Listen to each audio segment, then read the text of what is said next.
It is your Classic Metal Show right here on the ClassicMetalShow.com. That is Extreme with the He-Man Woman Haters Club. And on the phone, I'm not sure if he's a He-Man Woman hater as well, but I know he's a bassist. Welcome, Pat Badger from Extreme. Pat, how are you, man? Good. How you doing, Chris? Hello, everybody out there. Excellent. On the internet. Excellent, man.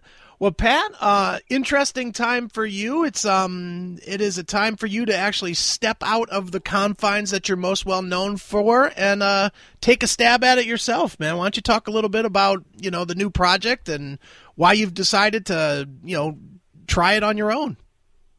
Well, it's been obviously it's been a little while since the last Extreme record, so I was kind of twiddling my thumbs one day saying, shit, I really miss being in the studio and creating music. And there's been talk of us getting together to start working on a new Extreme record, but, it kept seeming to get delayed. So, I reached out to my good friend, his name's Blue. His real name's William Macaulay, but he goes by Blue and has a solo career himself. So I reached out to him and he's like a professional songwriter, writes tons of stuff for people and lives in LA. And I said, why don't you send me some music? Originally I thought of like submitting it, for Extreme for the next record, even though the band really hasn't used outside writers before. So he sent me like, a playlist of like 38 songs or something. Okay. And immediately I was like, shit, man, I'm getting like inspired to, write some lyrics to these and sing some of these myself.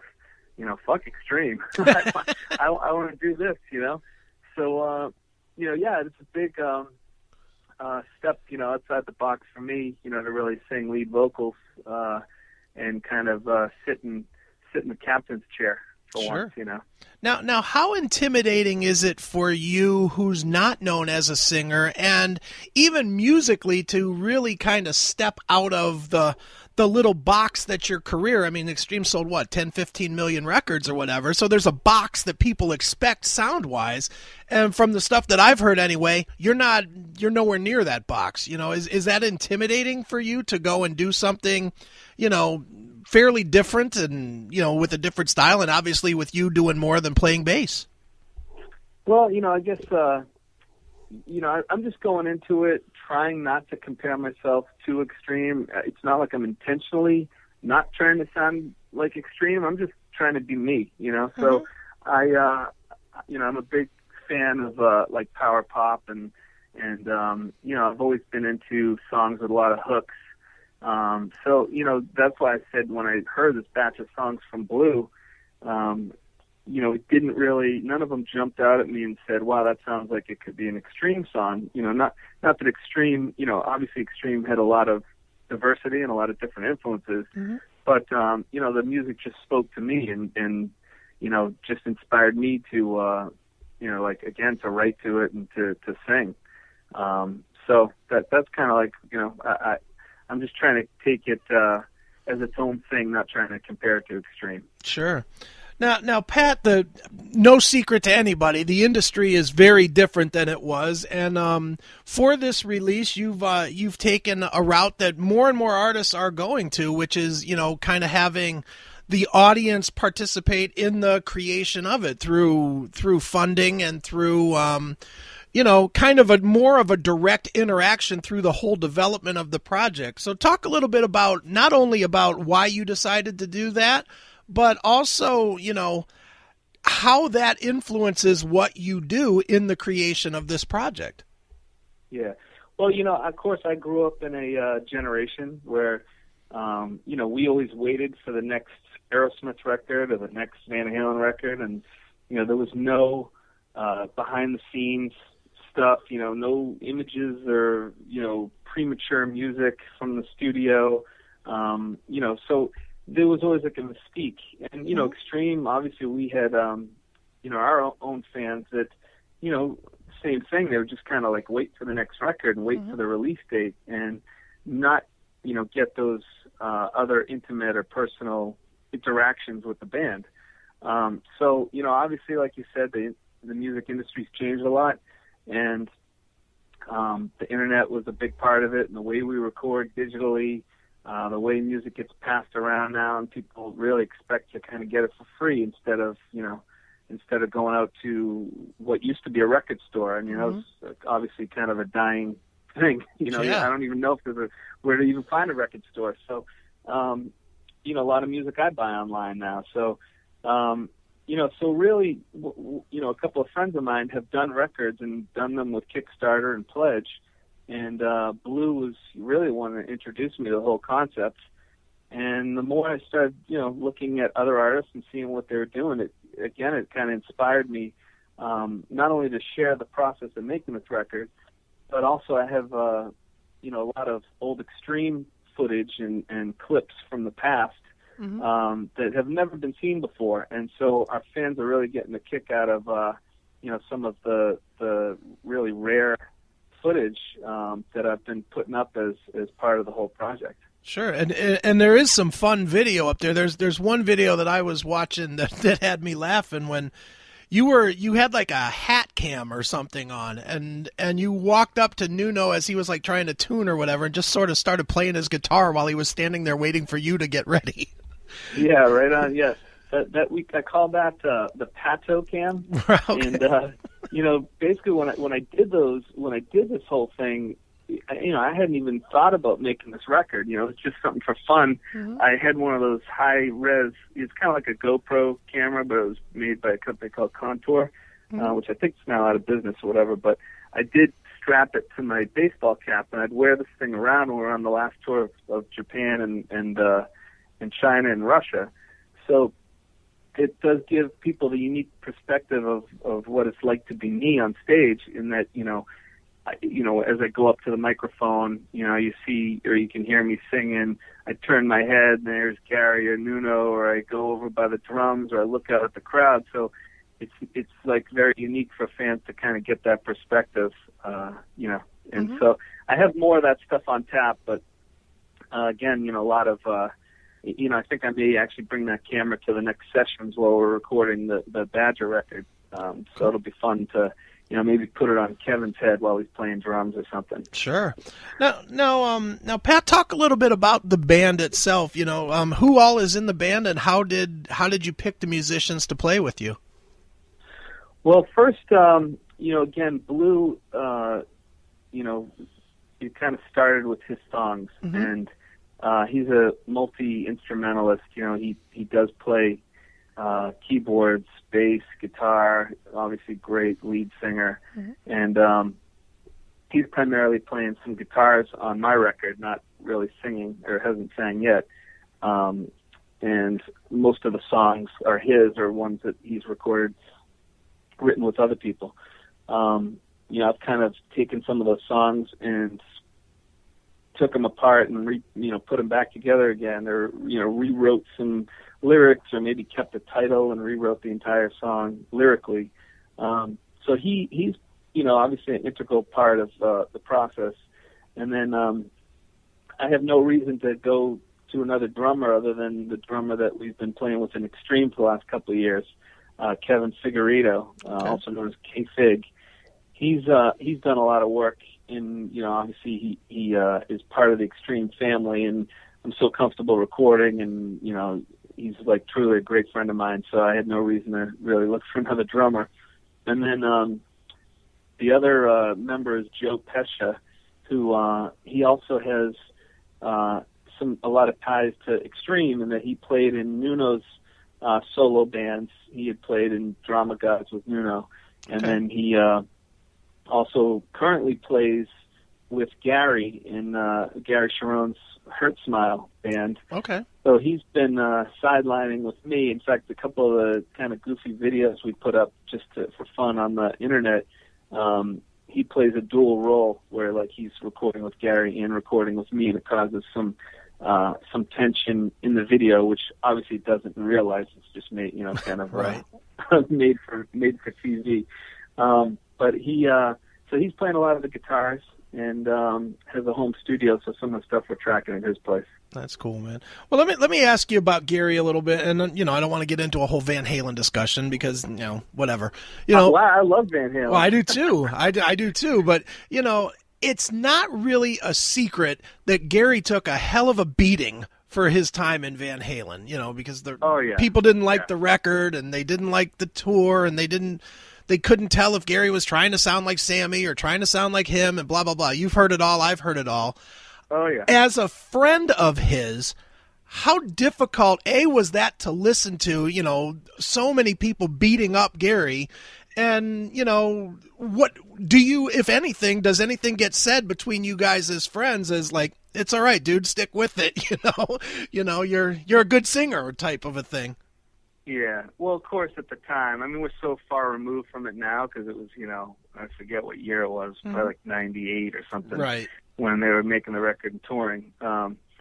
So the only thing we talk about it now is, shit, Gary, how the fuck did you end up in my favorite band of all time, Right. So at the time, of course, I think the timing was weird in that Van Halen had just put out that Best Of record, and it was like the 2 new songs with Dave on it. So everyone's like, fucking awesome, Dave's coming back. This is what everyone's been waiting for, this Van Halen reunion, with Dave. So they came out on that MTV or Video Music Awards or something, and Dave was acting like an absolute clown. Right. And then, Gary said he was like at Eddie's house watching this on TV, knowing that he was in Van Halen, but yet the whole world was starting to believe that Dave's coming back. So right then it got off to a bad start where, nobody wanted a new singer in Van Halen, a third guy. They wanted either Sammy or Dave in the band. So he was walking into a situation that was, impossible for anybody to step into. Of course, they did make a record that was a bit off on a tangent than the other Van Halen records. And, honestly, from being up there and watching the recording process and meeting the producer, it was kind of clear that Eddie was driving the car in that whole thing. And, after having, suddenly it was like Eddie's Freedom, or maybe his kind of solo record, and at least that was my perception. So, so there were a lot of reasons why the record, maybe wasn't as palatable as other Van Halen records. I don't think it personally was Gary's fault. No. And he was a great performer, great singer. He's just walking into a no-win situation, really. Sure, definitely, man. And had very thick skin, because he said he used to come on stage and people like just giving him the finger. Jeez. Yeah. And meanwhile, he's just trying to deliver, the tunes that people want to hear. Yeah. Oh yeah. Well, and the other thing is, on that tour, they played a lot of songs that people hadn't heard in years. They opened with Unchained or something. Yeah. And Sammy only did like maybe 2 or 3 Van Halen, Dave songs. So, sure. Anyway, but it was an awesome experience for me because growing up being a big Van Halen fan, I get to go hang out while they were making that record and sit down on a couple of rehearsals and hang out at 5150, and I actually jammed with Eddie in the control room. Wow. And had you ever told me that when I was in high school that I'd be hanging out with Eddie and I actually held his Frankenstrat and leaned on, took a picture with the original Marshall that he recorded all the early shit. Wow.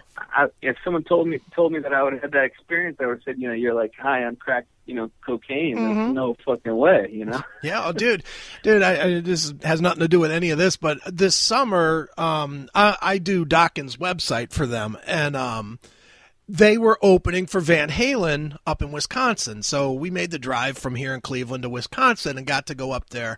And, we were hanging out with Dokken and Rat and, the bands that were the opening bands. And we were told all the time that as soon as Van Halen gets here, everybody has to clear out, And out comes Eddie, and he was like the coolest guy ever. Just was not shooing anybody away, was shaking hands, was meeting people, was totally cool.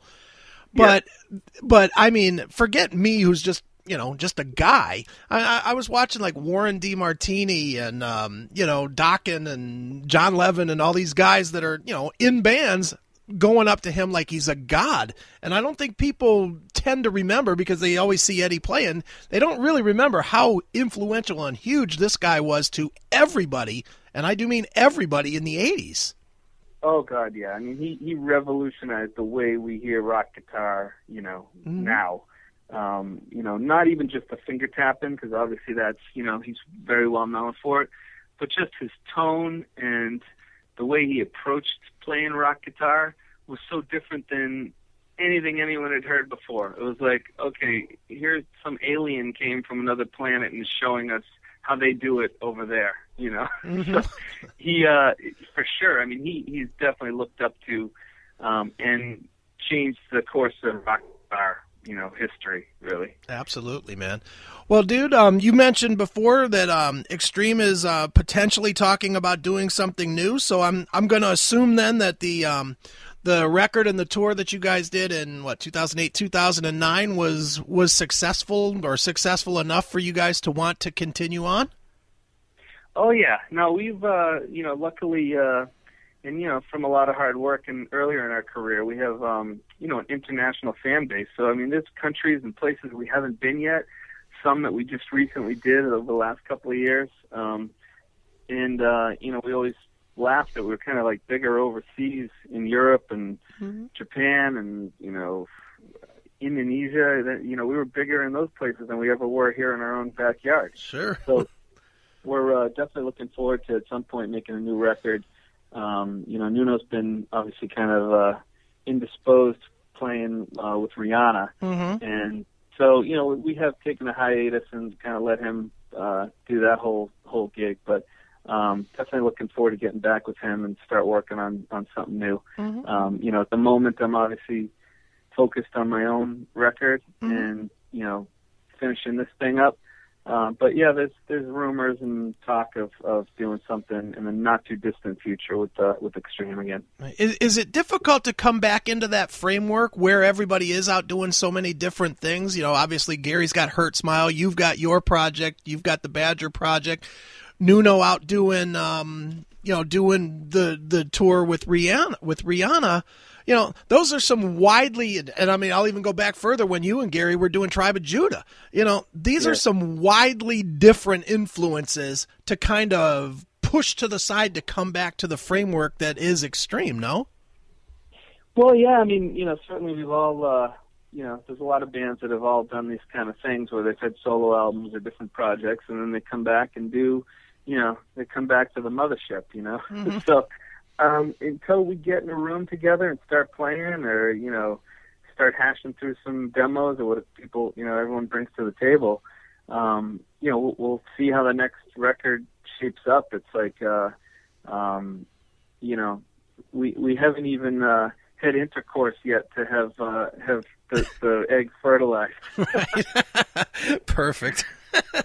Nice. Well, for now, you've got the project simply known as Badger, and it's progressing, and people can watch the progress online. Why don't you tell people where they can go to A, contribute, and B, what they can get if they do contribute, and C, where they can follow along as the thing progresses.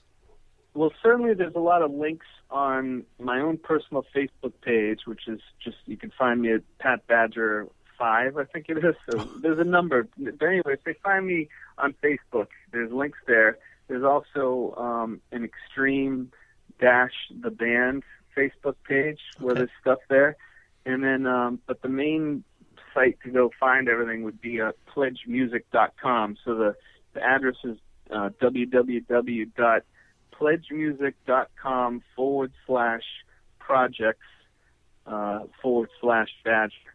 Okay. So that's where they can find, anything from the $10 download up to a couple of grand for an autographed bass guitar, or, there's all sorts of stuff in between, 8x10s or posters or signed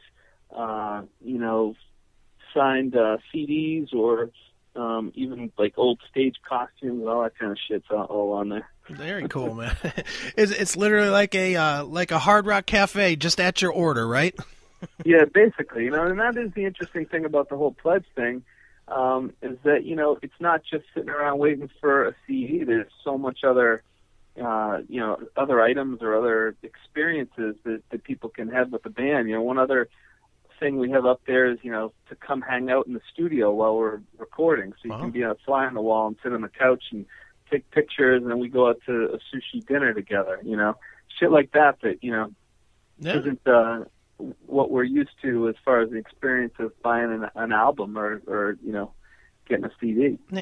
When you're doing it like this, where you are interacting a lot more with the fans, I mean, do the fans actually, I mean, I'm sure you see when you release a little bit of music so that people can hear it, they obviously are going to give you feedback right away. Does that influence what you do, or does that maybe, I mean, does somebody say, well, the bass isn't loud enough here or something, and then you go back and say, all right, well, that's a good point, and go back and actually tweak based on what people are saying, or not really? Well, honestly, I haven't seen any kind of criticisms or people saying stuff about that specific about the music. Mostly, it's been like kind of a resounding, "Wow, I didn't expect this," and thumbs up and great song and all that kind of stuff. So for me, it's just kind of giving me more encouragement to just continue on what we're doing. And again, the songs are already ready to be recorded, so I can't really take, I can't have too many cooks in the kitchen. We're just going to make the record we make. Sure. And luckily it seems as though people are really digging it. So excellent. Well, Pat, before I let you go, I have to ask you what is known as the traditional classic metal show question. We've asked this literally to 1,000 people over the course of the show, and we always get an answer. And as a bass player, I'm going to assume you'll have an answer for this. How has Lemmy from Motorhead influenced your career? Wow, that's a great one. Well, to be honest, I'm huge fan of Motorhead, but certainly respect him and what he's done for metal. Okay, so a lot of guys like that who play bass and sing, it's kind of a smaller. Obviously lead singers usually play guitar or just sing. There's not a lot of bass players and that also sing. I mean, I can think of a handful, but so it's definitely guys like him give me encouragement and make me take that step forward or out of the box. So thank you, Lemmy. Very cool, man. Well, as we said, the new release, soon to be released record is going to be called, the band is simply called Badger. You can find out more about it over at pledgemusic.com/project/Badger. And Pat, why don't we give people a little taste of the new stuff? You sent me over a couple of tracks. Which would you like us to play? I guess the first track, which I think will be the first track on the record, is called Whatever Happened to Us. All right, and why that one? And then I think I sent another one over called Lie Behind My Eyes, which is a little bit more of a kind of a power rock ballad type thing. But play them both if you get the time, bro. All right, well, we will definitely play them both. So let's check it out right now. This is brand new stuff from Badger. It is your classic metal show.